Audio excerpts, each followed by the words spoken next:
Good morning, everyone. This morning we are going to dwell upon a kind of emotional subject. We are going to elaborate an emotional subject, and the title I have given is Why Visceral Hurts, Cerebral Heals.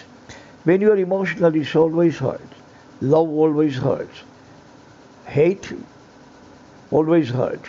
But when you think about hate and love and all that, that there are all flimsy things, all are hypothetic and all are barren hypotheses, then you are going to fend yourself from getting hurt. So when you are actually cerebral, means when you think about every single thing, you can actually protect yourself from any kind of harm's way.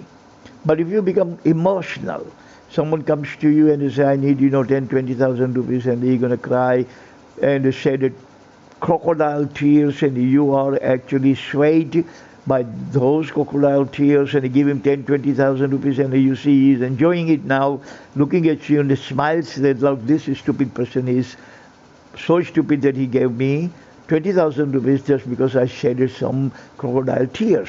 Then you are going to feel the very, very painful hurt.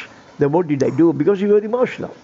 Every single time, 100% of the time, when you are emotional, you hurt yourself. In emotionality, you say the things that you are going to lament after that. In emotionality, you're going to fall in love with someone, then you are going to lament next. In emotionality, you are going to act such a way that you are going to lament the next. So, I have given the title, Why Visceral Hurt. Visceral means emotion. Why Cerebral Heals. Cerebral means anything you do with your brain, with thinking, heals. I have created 4 points. The point number 1 we are going to amplify is emotional ties are flimsy. Cerebral ties are all formidable. When you are going to get into any kind of relation viscerally, emotionally, it is definitely going to hurt you eventually. As soon as emotion is over, that person is going to start blackmailing you. That person is going to take your undue advantage. That person is going to harass you. That person is going to extract some kind of favors, something out of you. At that time, you are going to shed the tears day in and day out that why did I actually do this kind of thing emotionally. But when you are going to get into relation cerebrally, then definitely there will be no any kind of lament, any kind of regret. Say for example, your long-time friend comes to you and asks for some money, and at that time if you are visceral, you give him the money, and then you are going to lament because you are never going to see your money back. But if you are cerebral at the time, then you're going to tell that friend that, look friend, if I'm going to give you the money, then what will happen is that our relationship will be jeopardized. Money is going to create animosity between us. You are going to become my frenemy and I'm going to become your frenemy. So let the money stay out of our relationship and keep the friendship alive. These kind of words are going to come if you are cerebral. Number 2, emotional ties unrealistic. Cerebral ties are all realistic. Emotional ties are flimsy. Emotional ties are just look like a relationship, but it is not actually a relationship, but the relationship is actually moving on the track of some kind of vested interest, some kind of altruistic interest in there. To achieve something, to gain something out of you. That is why most of the people actually tie the relationship with you, cultivate the relationship with you because they want something. As soon as they find out that they don't get what they expect from other person, these kind of people who are frenemies, who look like friends but inside they are enemy, these kind of friends are going to badmouth you. They are going to spread canard and rumor about you. They are going to malign your name and fame. They are going to say all kinds of bad things because they wanted something and they did not achieve that thing, so now they're disappointed, they're dismayed, they are hurt that I tried every single thing, and still I could not get money or love or favor or any kind of cooperation, collaboration from that person. That happens only if you have an emotional relationship. Cerebral relationship will not show you anything like that. Only visceral relationship.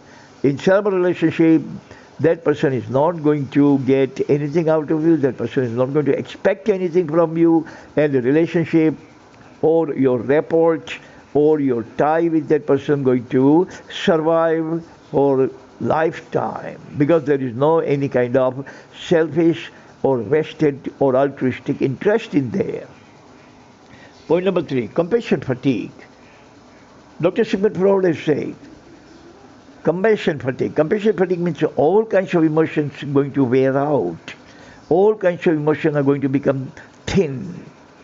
Initial emotion will be very strong, very spontaneous, and a very powerful feeling.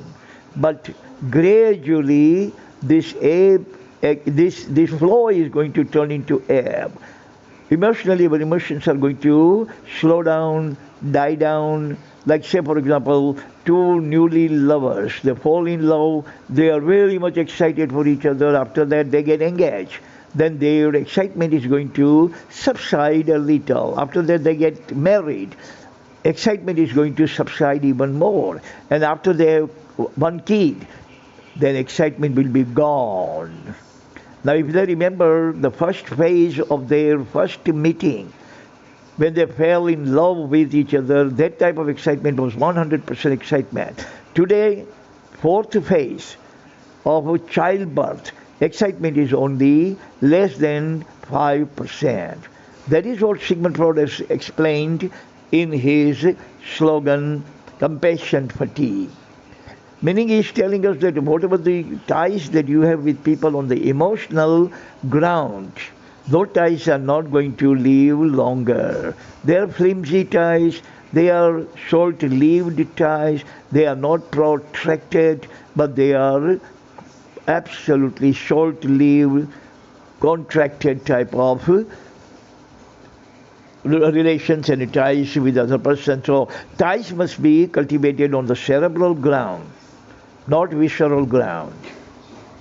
Number 4, you hurt the most whom you love the most. You see, that is again emotion. When emotion wears out, we begin to hurt the person we used to love the most. That is why I always remember divorce occur among the married people. Divorce don't occur between or among unmarried people. They love each other. As long as you are unmarried with your boyfriend or girlfriend, you love. But as soon as you are married and some kind of discrepancy occurs, and some kind of disputes occurs, and some kind of discourse occurs, some kind of communication gap occurs, and some kind of emotion is hurt, divorce.